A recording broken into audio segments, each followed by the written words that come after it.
कालसी भूमि संरक्षण वन प्रभाग तिमली रेंज क्षेत्र के आरक्षित वन क्षेत्र में गोली चलने और जंगली सुअर के शव मिलने से हरकत में आया तिमली रेंज क्षेत्र के वनकर्मी।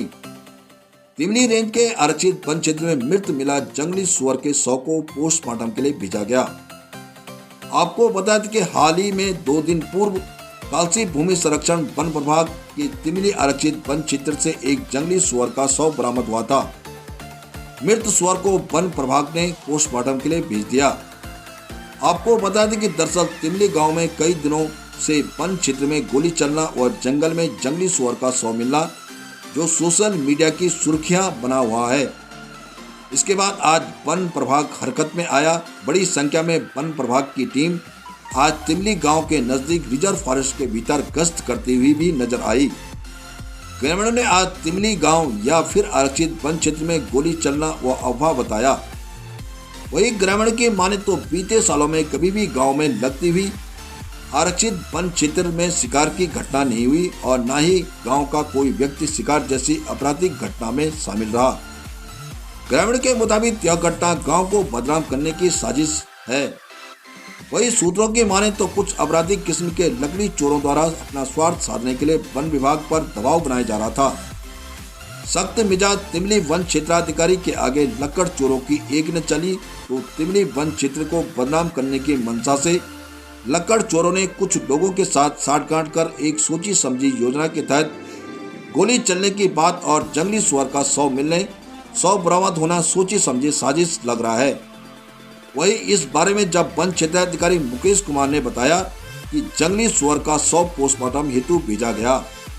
पोस्टमार्टम के बाद तस्वीरें साफ हो पाएगी कि आपसी संघर्ष में इस जानवर की मौत हुई या फिर किसी शिकारी ने शिकार की घटना को अंजाम दिया है।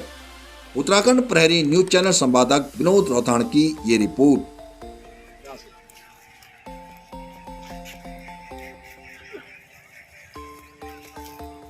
मेरा नाम इश्तियाक अंसारी है। सच्चाई का तो कुछ कह नहीं सकते, लेकिन अगर गोली की या फायरिंग की आवाज़ आएगी तो फायरिंग की आवाज़ हम सभी गांव के लोग जानते हैं। अगर फायरिंग होगी तो उसकी आवाज़ बहुत ही धड़ाके से कहीं ना कहीं तक तो सुनाई देगी। अभी गांव में अगर सिर्फ 2 या 4 लोगों को सुनाई दे रही है तो इसमें हमें नहीं पता कितनी सच्चाई हो सकती है। गाँव में तो 5000 की आबादी, उसमें से 500 लोगों को तो सुनाई देती। अगर फायरिंग की आवाज़ होती तो तकरीबन 500 घरों में, 200 घरों में, 100 घरों में किसी न किसी को तो सुनाई देती। अगर वो सिर्फ 2 या 4 लोगों को सुनाई दे रही है तो ये कोरी अफवाह हो सकती है। साजिश का तो ये तो जांच का विषय है। अगर इस पर जांच हो तो सच्चाई खुद ब खुद सामने आ जाएगी। हाँ, टायर भी फटा हुआ, ऐसा कोई लगा नहीं गया शिकारी आए होंगे, लेकिन फॉरेस्ट की टीम भी हमारे लिए अच्छी है। गांव का सपोर्ट करती है फॉरेस्ट की टीम। अच्छा, फॉरेस्ट की टीम क्या सर्चिंग बार बार करती रहती है, गश्त होती है? नाइट में तो परमानेंट रहती है गश्त। तो ऐसे में संभावना है कोई शिकार हो जाए? ना, बहुत मुश्किल है, ऐसा नहीं होता।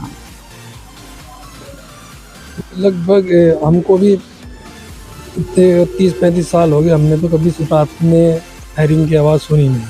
सिर्फ एक बार फायरिंग की आवाज़ सुनी थी, वो भी जब गाँव में कोई कांड हुआ था, मस्जिद वाला मामला। पुलिस की फायरिंग हमने सुनी थी, लेकिन उसके बाद में कोई फायरिंग नहीं सुनी। लेकिन जो ये मामला इन्होंने चलाया है, ये बेबुनियाद मामला है। इसके बारे में चाहे पूरे गाँव में आप किसी न किसी सबसे पूछ सकते हैं, लेकिन ये गलत मामला उठाया उन्होंने। तर वन विभाग का व्यवहार बहुत सफलतापूर्वक रहता है, बहुत अच्छा रहता है। यहाँ तक कि जंगल से जलाने की लकड़ी वगैरह के लिए भी कभी किसी को कोई मना नहीं वो करते।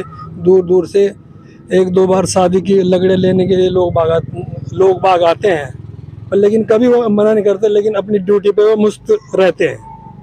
जब भी हमने देखा अपनी ड्यूटी पे तिमली वन क्षेत्र में अवैध शिकार की घटना की प्राप्त हो रही थी, जिसके क्रम में हमारे द्वारा इस क्षेत्र में विस्तृत सघन चेकिंग अभियान चलाया गया है। और 2 दिन पहले एक जंगली सुअर के शव भी बरामद हुआ था, जिसके बारे में हमारे द्वारा यहाँ पर साक्ष्य संकलन की कार्रवाई की जा रही है। और दोषियों के विरुद्ध जो भी हमें यहाँ से साक्ष्य प्राप्त होंगे उसके आधार पर आगे की कार्रवाई की जाएगी। अभी साक्ष्य संकलन की कार्रवाई है और कुछ संदिग्ध हमें पता चले हैं जिनके लिए अभी और साक्ष्य संकलन की कार्रवाई की जानी है। और पूर्ण साक्ष्य संकलन के उपरांत ही उसके आधार पर कार्रवाई की जाएगी। अभी पोस्टमार्टम की रिपोर्ट आने में थोड़ा समय लग सकता है।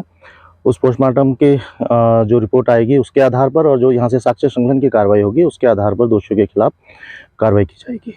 चूँकि ये तिमली जो गांव है ये एक वन क्षेत्र के चारों तरफ से वन क्षेत्र से घिरा हुआ है और यहाँ के ज़्यादातर लोग वन पर जलोनी लकड़ी हेतु आश्रित है। तो हमारे द्वारा इस पर एक पूर्ण सख्ताई की गई है कि जलोनी लकड़ी का जो हक हकूक हेतु निर्धारित परिवार हैं उन्हें ही हक हकूक का लाभ मिले। किंतु देखा गया है कि यहाँ पर कुछ लोग कमर्शियल एक्टिविटीज़ जलोनी लकड़ी की कर रहे थे जिन पर हमारे द्वारा सख्ताई की गई है और जिससे कि वन संपदा का कमर्शियल दोहन ना हो और ये लगातार जारी रहेगा आगे इस पर रोकथाम की कार्रवाई।